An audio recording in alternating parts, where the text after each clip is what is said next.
La belleza de unos pies. Cuentan que la Madre Teresa de Calcuta tenía una historia muy misteriosa dentro de su vida. Cuentan que muchas veces llegaban un grupo enorme de zapatos que los regalaban como fundaciones a su obra de caridad y a su ayuda a los enfermos. Y cuentan también que de esos zapatos ella escogía el zapato que peor le quedara, el zapato quizá más dañado o más imperfecto, para ella poder dejar los mejores zapatos para cada uno de sus hijos enfermos. Y cuentan también, y eso está registrado en fotos, que eso fue lo que causó que los pies de la Madre Teresa de Calcuta, sus dedos, estuvieran todos destruidos, estuvieran todos como aplastados. Y eso es también una nueva definición de la belleza, porque belleza podría llegar a ser lo que parece ser, lo que aparenta a la vista, la belleza superficial, pero belleza podría ser también lo que algo significa.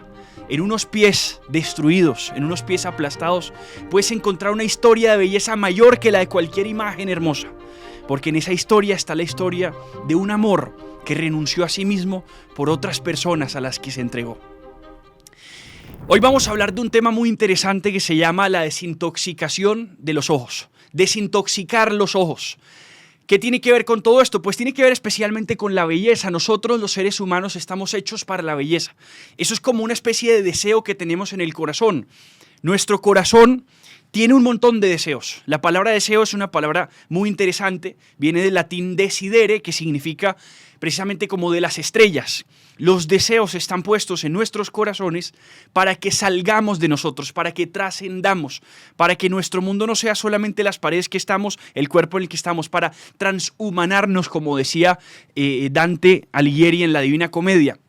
Tenemos deseos, y los deseos son como un mapa que, por así decirlo, Dios introdujo en tu corazón, y ese mapa está para que lo busques, para que busques por fuera de ti. Los deseos son eso que te permite buscar a Dios, eso que te hace buscar a Dios. Todo ser humano, aunque no se dé cuenta, cuando busca la felicidad, cuando busca la belleza, cuando busca el significado, cuando busca una vida con sentido, en el fondo está buscando a Dios aunque no se dé cuenta.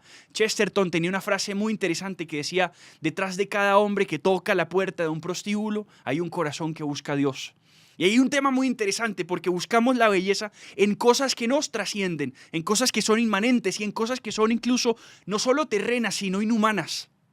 Y entonces tenemos que darnos cuenta que nuestros ojos, que son los que están hechos especialmente para contemplar la belleza, pueden estar intoxicados, porque pueden estar buscando eso que desean contemplar, eso que desean para poder descansar, lo pueden estar buscando en cosas que están en el fango, en el barro. Decía Santo Tomás de Aquino que la belleza, y esta es la definición que él da, es aquello que al ser visto causa gozo. Aquello que al ser visto causa gozo. Entonces es bien interesante porque nosotros queremos contemplar muchas cosas y al final del día contemplar a Dios, pero en esas cosas contemplar algo que nos causa a nosotros cierta alegría interior.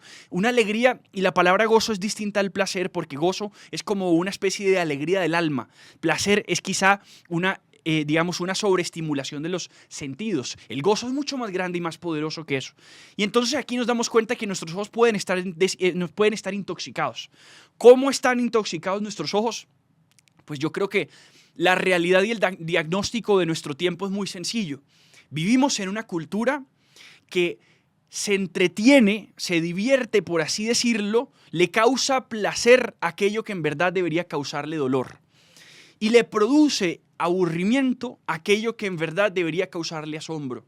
Voy a repetir eso. Vivimos en una cultura que se entretiene por placer con aquello que le debería causar dolor y que le produce aburrimiento aquello que le debería causar asombro. ¿A qué me refiero con esto? Si usted analiza cuál es una de las 3 páginas web más vistas en el mundo, usted va a encontrar que siempre hay una competencia entre 3. Usted va a encontrar una competencia entre Google, Facebook y otra que se llama Pornhub. Pornhub es la página pornográfica más vista en el mundo. Tiene más visualizaciones que Netflix, tiene más visualizaciones que todos los sistemas de transmisión de televisión. Es una página de las más consumidas en todo el mundo. Nuestra cultura ve con placer algo que le debería causar dolor. ¿Por qué? Porque nuestro mundo hoy se ha, digamos, imbuido en una cultura pornográfica. Y esa cultura pornográfica le produce placer. Es su consumo de entretenimiento. Pero le debería causar dolor. ¿Por qué digo que le debería causar dolor? Porque nuestros ojos no fueron hechos para eso. Para sentir placer viendo ese tipo de entretenimiento. Enseña Juan Pablo II, Karol Wojtyła, una cosa muy interesante. Él dice que el cuerpo humano, el cuerpo nuestro, es un sacramento. Esa palabra es novedosa y esa enseñanza fue un poco revolucionaria incluso dentro de la misma iglesia, aunque siempre se entendía así, pero nunca nadie lo había dicho de la forma como lo dijo él. Él empezó a hablar de algo que se llama la teología del cuerpo. Y básicamente lo que él dice es que así como la Biblia enseña que el cuerpo es un templo del Espíritu Santo, que nosotros, nuestro cuerpo lo debemos dar un trato sagrado, el trato sagrado debe llegar al punto de entenderlo como un sacramento. ¿Qué son los sacramentos? Para los católicos, el sacramento son estos 7, digamos, pasos importantes en nuestra vida espiritual y dentro de nuestra vida. Por ejemplo, el bautismo, la confesión, la penitencia, por ejemplo, la comunión, la primera comunión, la Eucaristía es un sacramento, el matrimonio es un sacramento, los santos óleos antes de morir o para los enfermos, pues también para que se sanen, son un sacramento. Y uno podría decir, ok, esos son los sacramentos. Este hombre da una definición que no es nueva, pero que es muy interesante para lo que él quiere explicar. Él dice, la palabra sacramento en realidad significa la expresión visible de un misterio invisible de Dios. O sea, sacramento en verdad, por definición, lo que significa no es solo los 7 sacramentos. Sacramento significa, dice Juan Pablo II, cuando puedes ver con tus ojos una realidad de Dios. Imagina que tú pudieras ver a Dios. Entonces San Pablo dice que nosotros podemos ver a Dios como a través de una ventana, como a través de algo que nos lo permite ver de manera borrosa. Los sacramentos son como ventanas que nos permiten ver a Dios, pero de una forma como una versión de bolsillo, como una forma adecuada a nuestra capacidad de visión, porque no somos capaces de verlo perfectamente. Nadie ha visto a Dios, pero entonces lo que sí podemos es verlo a través de ventanas. Los sacramentos son ventanas que nos permiten acceder a Dios y eso es una cosa muy hermosa. Yo pienso, por ejemplo, en la conversión de un hombre que se llamó Paul Claudel. Paul Claudel fue un filósofo francés muy interesante y este hombre era ateo. Y una vez este hombre llegó y se acercó a la Catedral de Notre Dame, esta catedral muy famosa en París que se incendió además, y en un lugar de esa catedral, en un rosetón son las ventanas circulares estas que tienen, ustedes han visto en muchas iglesias estas ventanas circulares que son preciosas. En un rosetón, él se queda mirando ese lugar, esa ventana, llena de luces y de colores. Y él está escuchando al tiempo música, eso era un 25 de diciembre, dice él. Está escuchando la música, está escuchando a los niños cantando el Adeste Fideles. Y él dice que viendo esa ventana, dice él, por fin sentí que creía en Dios. Experimenté la filiación divina, dice él. Experimenté que creía. Me sobrecogió algo que yo no podía explicar. No era algo que fuera una conclusión racional. Fue una experiencia, fue algo que sucedió en mi interior que dije, tengo fe. Este hombre era ateo y tuvo su primera experiencia viendo una ventana como quien ve un museo, como quien ve arte. Y las ventanas son una muy buena imagen para esto, porque a través de las ventanas podemos ver algo impresionante. Pero es verdad también que las ventanas tienen algo interesante, y es que las ventanas de las iglesias que están llenas de colores son hermosas cuando el sol pasa a través de esas ventanas. Y no lo son tanto cuando es de noche. Usted ve un rosetón de estos de noche y no tienen tanta gracia, no tienen tanta fuerza. La belleza está en la medida en la que refleja a Dios. La belleza está en la medida en la que Dios se alcanza a ver, o sea, la luz de Dios se alcanza a ver y entonces se llena de colores. Pero cuando no tiene a Dios, cuando no existe Dios, entonces se apaga un poco. Pero entonces enseña Juan Pablo II que nuestros cuerpos, son como esas ventanas. Es decir, nosotros podemos ver a Dios porque Dios está realmente presente. Porque nosotros somos imagen de Dios. Eso lo dice, somos imago Dei. Eso es una expresión bíblica. Entonces nuestros cuerpos pueden reflejar a Dios. Y si entonces reflejan a Dios, entonces son así de sagrados, son como un sacramento. Pues ¿qué trato merece algo tan sagrado? ¿Qué trato que merece un sacramento? Para los que son creyentes o católicos, digamos, esto va a hacer mucho sentido. ¿Qué siente usted cuando algo que es sagrado es maltratado? Piense por un instante eso. ¿Qué siente usted cuando algo que es sagrado es maltratado?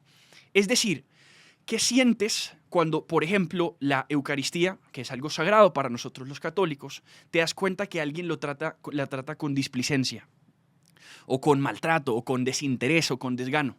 Lo que uno siente en el corazón cuando algo sagrado es maltratado, lo que uno siente casi siempre es dolor. Uno siente dolor en el corazón porque esta persona no sabe el valor que tiene esto. Si esta persona se diera cuenta lo sagrado que esto fuera, no lo tratara de esta forma. Uno siente dolor así. Ahora pensemos que el cuerpo es así de sagrado, el cuerpo es un sacramento. Entonces, ¿qué debería yo sentir si yo en la calle, por ejemplo, yo como hombre veo a una mujer y yo sé, yo ya estoy informado, yo ya reconozco que el cuerpo es así de sagrado? ¿Qué debo yo sentir cuando yo veo a una mujer, por ejemplo, que está muy mal vestida, está vestida inmodestamente y está mostrando todo? ¿Qué debería sentir yo? Pues nuestra cultura nos ha enseñado que deberíamos sentir placer y que deberíamos servirnos de eso y gozar y entretenernos de eso. Y nuestra cultura ha creado todo un sistema perverso, machista en torno a eso. Pero lo que el cristianismo hoy nos está enseñando es lo contrario. Deberíamos sentir algo de dolor, porque deberíamos decir, si esta persona supiera lo sagrado que es su cuerpo, no lo tratara de esa forma, no lo revelara de esa forma, no lo trataría con ese desinterés y esa displicencia. Y yo creo que eso es muy poderoso. Piensa, por ejemplo, en esto. ¿Cuál es la diferencia entre una vela y unos fuegos pirotécnicos? Los fuegos pirotécnicos son algo que impacta y impacta ruidosamente y que impresiona, pero que se acaba inmediatamente y que luego quedas como faltándote algo. A mí a veces los fuegos pirotécnicos, yo tengo una anécdota, me acuerdo una vez, yo gasté en unos fuegos pirotécnicos en una marcha que organizamos hace mucho tiempo. Y me acuerdo todo lo que gastamos en esos fuegos y no duraron más de 5 minutos. Y cuando se acabaron los fuegos pirotécnicos, yo dije, yo creo que este es el dinero más mal gastado que he tenido en mi vida. Porque se acaba muy rápido y ya se terminó y ya, eso fue todo. Ahora piensa en una vela, es algo totalmente distinto. Es una luz que no impresiona. Es una luz que no impacta, es una luz que no grita, no es una luz que te hace sentarte del impacto, es una luz que te genera otra actitud distinta. ¿Qué actitud te genera una vela? Te genera el deseo de proteger. Cuando tú ves una vela, sabes que está vulnerable a que el viento la apague. Y entonces no tanto buscas entretenerte de ella, servirte de ella como para tu gozo y tu placer, sino que buscas protegerla. Te acercas y la tapas con tus manos porque hay que tener ciertos cuidados, porque cuidado se apaga esta vela. La vela es misteriosa, la vela es sencilla. La luz de una vela es misteriosa, es sencilla, es modesta, es natural además. Yo creo que ahí está la gran diferencia entre dos tipos de belleza. La belleza que nos vende nuestra cultura del mundo de hoy, nuestra cultura pornográfica incluso, y la belleza real. Y la belleza, digamos, desde la visión cristiana. La belleza del mundo, la belleza de nuestra cultura, nos dice que es una belleza ficticia, saturada y ruidosa. Así como existe ruido auditivo, existe también ruido visual. Y nosotros estamos contaminados, intoxicados de ese ruido visual. El ruido que nos grita, que nos aturde, que nos satura. Y un ruido que al final sabemos, reconocemos, intuimos que no es real, que es ficticio. Es un ruido saturado, es un ruido construido. Son píxeles muchas veces. Y al final no son reales, son fuegos pirotécnicos, impresionantes, pero al final no tan reales. Y existe la otra belleza. Existe la belleza natural. La belleza misteriosa y que tiene significado, y la belleza sencilla además.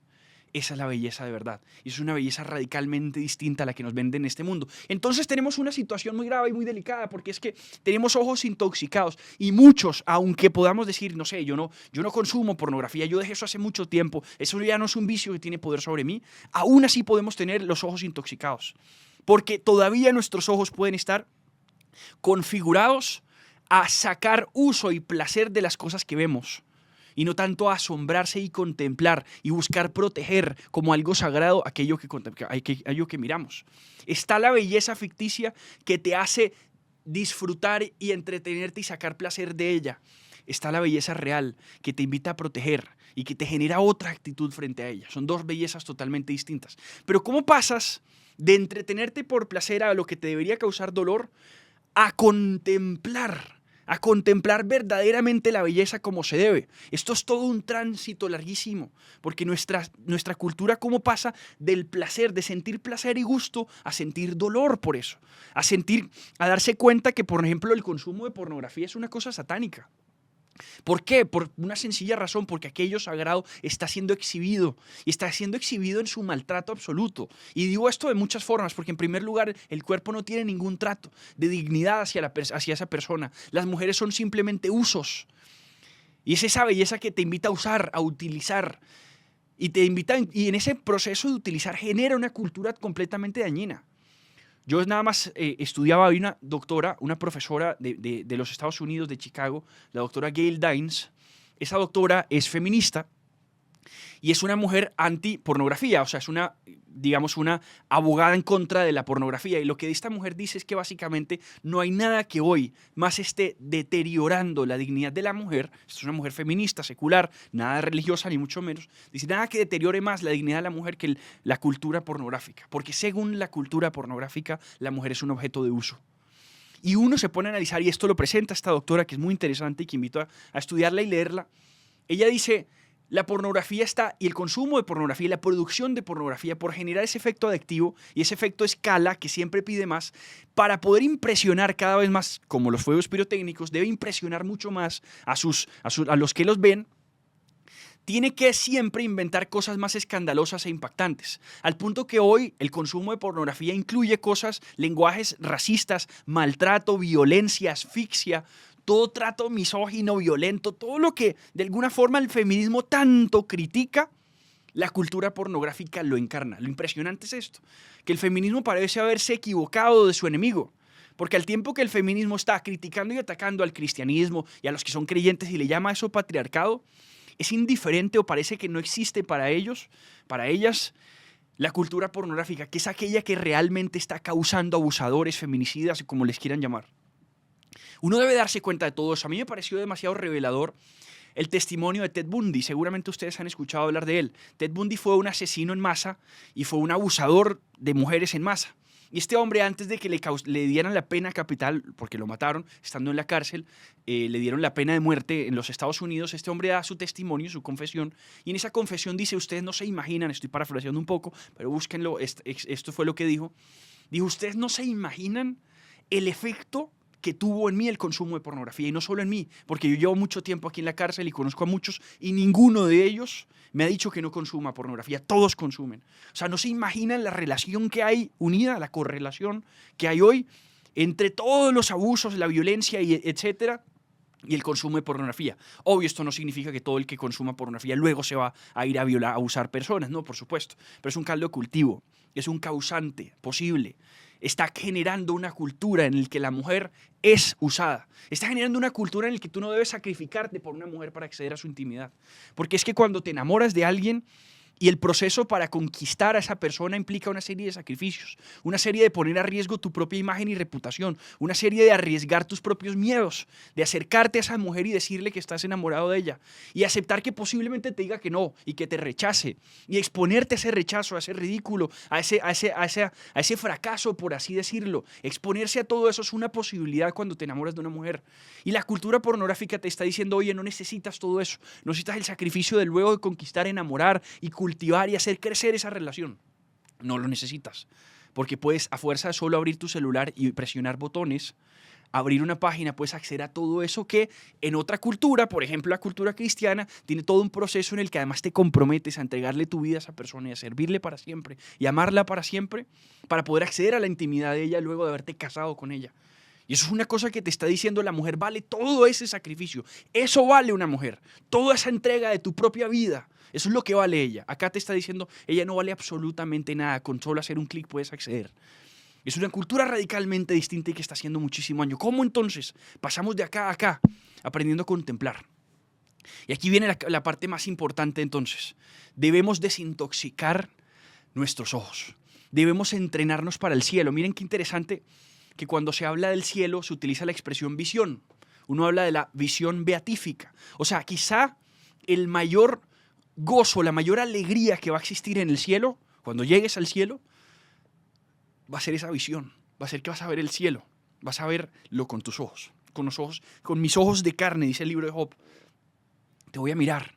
Y yo creo que eso es muy poderoso, porque eso te está diciendo, tus ojos fueron hechos para ver algo mucho más grande que la degradación del sacramento, que la degradación de lo sagrado, para ver lo sagrado en todo su esplendor, mostrarse con todo su orden y claridad. Santo Tomás de Aquino enseña que la belleza consiste en esas dos cosas, orden y claridad. Y si Roger Scruton, un filósofo ya más, digamos, moderno, que tiene varios libros sobre la belleza y es un filósofo de la estética, enseña una cosa clave y él dice es que la belleza nunca puede tener una función útil, porque así como existen, y la Edad Media distinguía entre artes serviles y artes liberales, así en el arte y así en la belleza no es servil, sino liberal. Y cuando decimos liberal nos referimos a que es libre, a que es propia del ocio, a que no tiene ningún uso útil para la persona humana, sino que es al revés, algo a lo que te entregas, es algo que es suficiente en sí misma. Y eso es muy poderoso, porque entonces cuando contemplas algo, descansas, así como el ocio, así como cuando tienes un momento de descanso en tu vida, así como cuando los judíos se inventan, el pueblo hebreo se inventan el Shabbat, pues se lo inventa Dios, pues, que es un momento en el que no haces nada útil, solo haces todo lo liberal, es el momento de ocio, es el momento en el que no haces nada productivo. La belleza no es productiva y no tiene que serlo. Y eso es importante porque nuestra cultura nos ha enseñado cosas productivas y productivas, producir, consumir, entretenernos. Hay que romper con esa lógica e inaugurar la lógica de la contemplación. Contra la cultura pornográfica está la cultura de la vida contemplativa, el mirar, pero mirar de verdad. La segunda parte de la frase con la que iniciábamos, que decíamos, vivimos en una cultura que consume con entretenimiento y placer lo que le debería producir dolor, pero es que además le produce aburrimiento lo que le debería dar asombro. Nosotros deberíamos empezar a asombrarnos por las cosas sencillas, por la belleza sencilla. Y aquí voy entonces a cómo desintoxicar los ojos. ¿Cómo hacemos? Pues hay dos caminos, los dos deben ir juntos. Está el camino de la vía negativa y está el camino de la vía afirmativa. Son los dos caminos para desintoxicar tus ojos. Si tú quieres entrenarte en contemplar la belleza, en desintoxicarte de los ojos, como hoy esta cultura está tan intoxicada, entrénate en esas dos. La vía negativa y la vía afirmativa. ¿A qué me refiero con esto? Está la vía negativa por un lado, y la vía negativa es todo ese proceso de yo renunciar, de yo liberarme, por así decirlo, de todo eso que me está intoxicando los ojos. Es la lógica del ayuno. Entonces piensa, por ejemplo, que tú estás ayunando. Tú ayunas para, no tanto porque el pan sea malo, no se ayuna porque el pan sea malo, se ayuna porque así puedo dominar mi corazón y puedo dominar mi deseo de ese pan. Así tú ayunas no porque la belleza sea mala, no porque el cuerpo sea malo, es que está mal la desnudez. El cuerpo no es malo, no solamente no es malo, sino que es sagrado. Pero yo primero debo cerrar los ojos para poder ir eliminando de mí esa actitud en mi corazón que me indicaba, que me hacía, digamos, utilizar la belleza de la otra persona para mi placer. Entonces, claro, hay una parte en la que yo debo aprender a cerrar los ojos. Si yo veo a una mujer y viceversa, si ves a un hombre, lo que sea, si ves a alguien que te produce placer de utilidad, que te hace verlo como un objeto más que como una persona, entonces empieza a cerrar los ojos un poco, empieza a no frecuentar eso. ¿A qué me refiero también con eso? Que uno tiene que un poco agotar todos los espacios, más bien, perdón, anular todos estos espacios que te dañan y te agotan tu imaginación. Pensemos en el uso de la televisión, en el uso del celular. Estamos acostumbrando a nuestros ojos a explotarse de imágenes impactantes todo el tiempo con el televisor, con el celular. Hoy consumimos TikTok, consumimos Instagram y todas estas redes, y lo que hacemos es que todo el tiempo no me gusta, lo cambio, no me gusta, lo cambio, no me impresiona tanto, lo cambio, y estamos acostumbrados a que la belleza es aquello que me impresiona. Y estamos dañando nuestros ojos. Y estamos agotando nuestra imaginación, y la imaginación es fundamental. La imaginación es parte de nuestras facultades. La imaginación es muy importante. Pensemos que la razón tiene por objeto la verdad. La razón es el órgano que conoce la verdad, ¿cierto? Entonces tú con tu razón razonas y entonces accedes a verdades lógicas. Te permite acceder a una verdad. La imaginación es el órgano del significado. La imaginación es la que te permite acceder al significado de las cosas. Y es muy poderosa y muy necesaria. Además es hasta peligrosa. Porque cuando a ti intenta alguien convencer a través de la razón, tú eres una persona que razona y entonces desde tu escepticismo no crees tanto. Pero cuando alguien te convence a través de la imaginación es mucho más fácil. En tu mente hay dos puertas. Está una puerta vigilada por un guardián, un celador muy bien entrenado que se llama la razón. Y está otra puerta que la está cuidando un gordo borracho tirado en el piso. Y esa es la imaginación. Por la imaginación es mucho más fácil convencerte. La imaginación es muy poderosa. La imaginación es buena. No tiene nada de malo, y la imaginación está hecha para nosotros a través de las imágenes comprender el significado de las cosas. Los animales no tienen imaginación. Una vaca ve una nube y no le produce absolutamente nada. Un ser humano ve una nube y puede sacar el significado de esa nube, puede escribir poemas e historias acerca de esa nube. Solo nosotros podemos hacer eso. Eso es un arte de la contemplación, el intuir, inferir, se llama imaginación contemplativa, inferir significados de las cosas.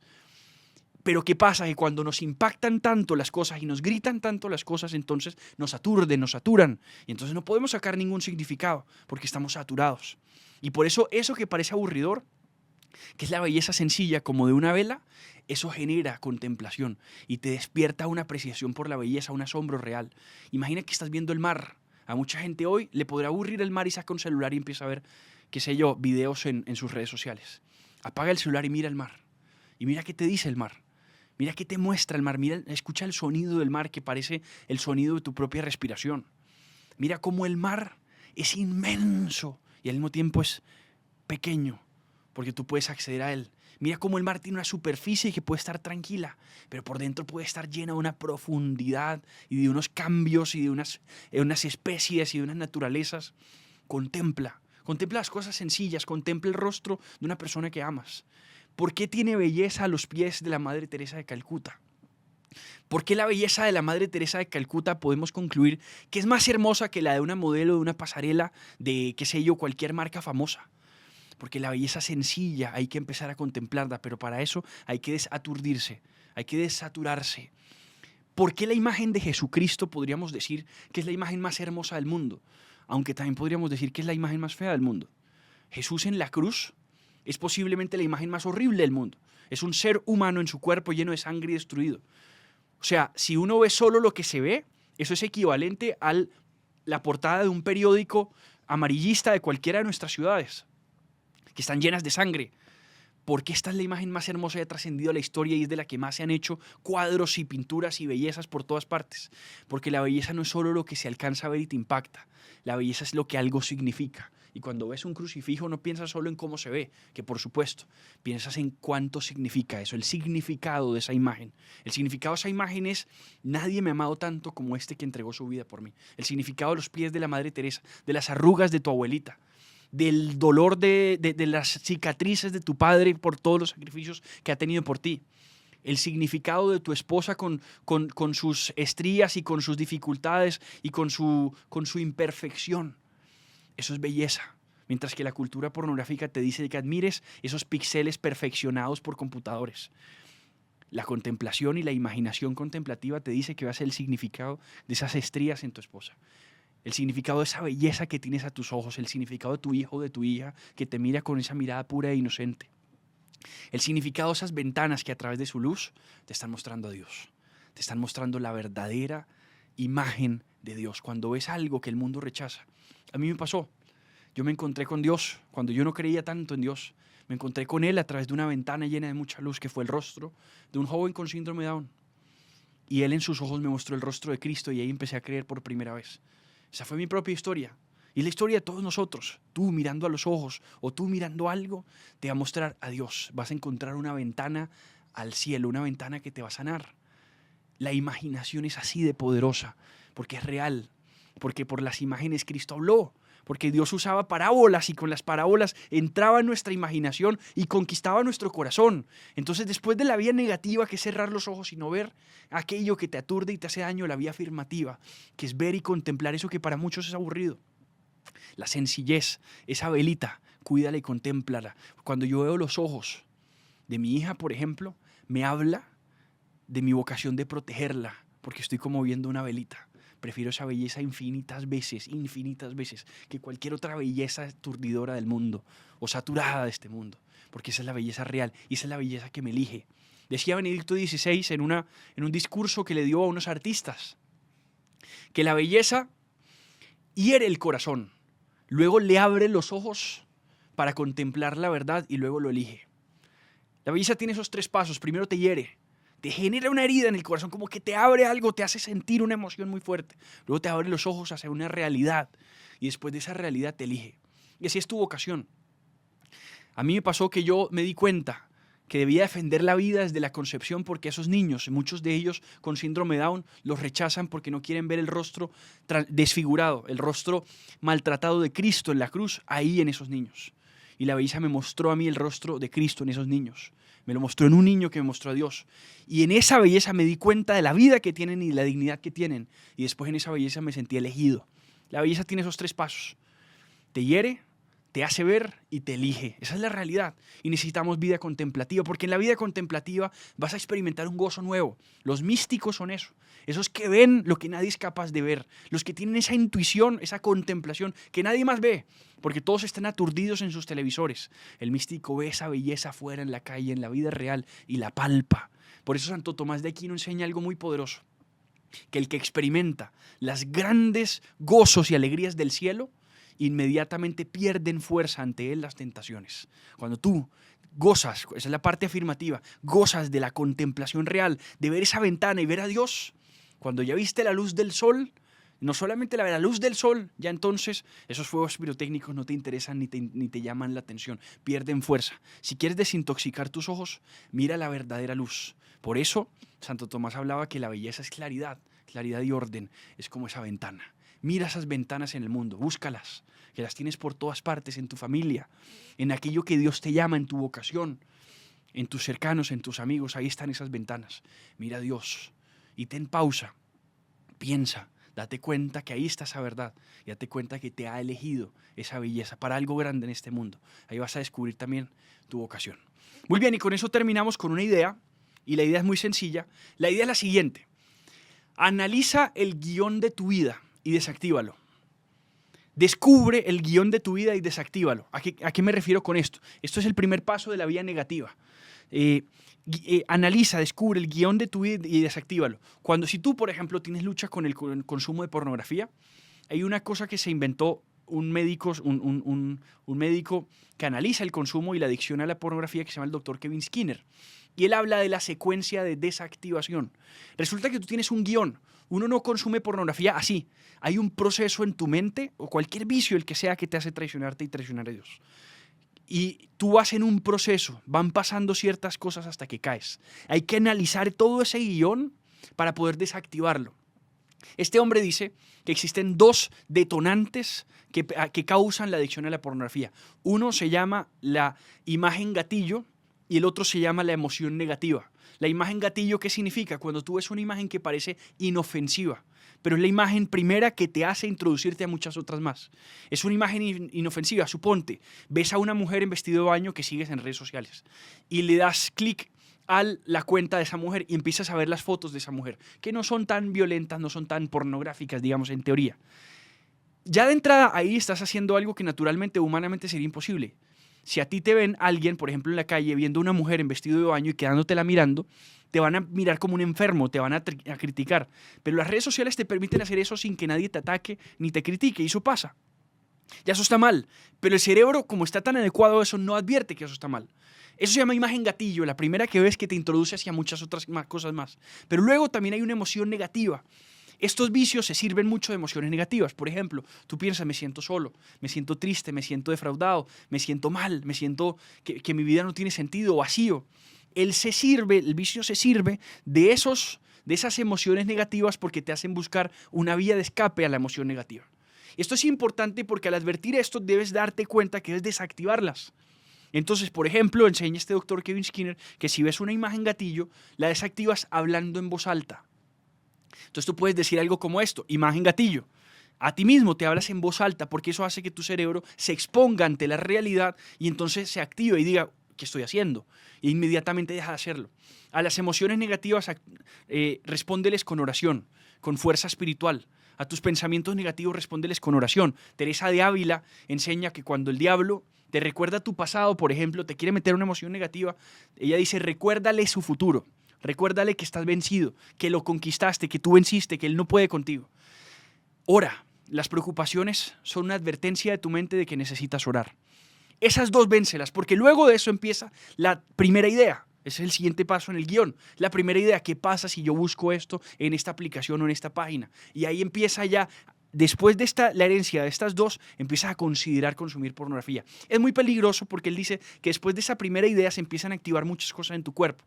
Y lo que pasa, y muchos adictos a la pornografía lo dicen, es que cuando van a consumir, eso es como un tren imparable, que no son capaces con él. Eso es así cuando pasas después de la idea, porque después de la idea, la primera idea de consumir, tú empiezas a debatirte si lo haces o no, pero tu cuerpo ya empieza a producir, como prepararse como si fuera a tener una relación sexual. Entonces tu cuerpo empieza ya a crear todo eso, ya pelear con tu cuerpo y con todo el diseño de tu cuerpo frente a eso es muy difícil. Por eso enseña este doctor que la clave ya después de eso es empieza a considerarlo, segunda idea, y terminas consumiendo. La clave está en las primeras dos. Pelea con las imágenes gatillo, respóndelas con una frase, crea una frase tuya, invéntatela, puede ser incluso una oración. Y la segunda, combate las emociones negativas. Cuando haces esto, especialmente cuando estás solo, te va a ayudar muchísimo. Además de eso, invéntate cosas, nunca estés solo, ten imágenes religiosas en tu cuarto. Este tipo de cosas ayudan a desintoxicar los ojos. Y trata de consumir cada vez menos, ponte horarios, ponte reglas, ponte normas para consumir cada vez menos celular, cada vez menos televisión y cada vez menos también pantallas. Elimina de tu vida las pantallas lo más que puedas porque están agotando y destruyendo tu imaginación. Y ten más contemplación fuera de las pantallas. Y con esto terminamos el podcast de hoy y nos veremos en el próximo episodio. Muchas gracias. Dios los bendiga.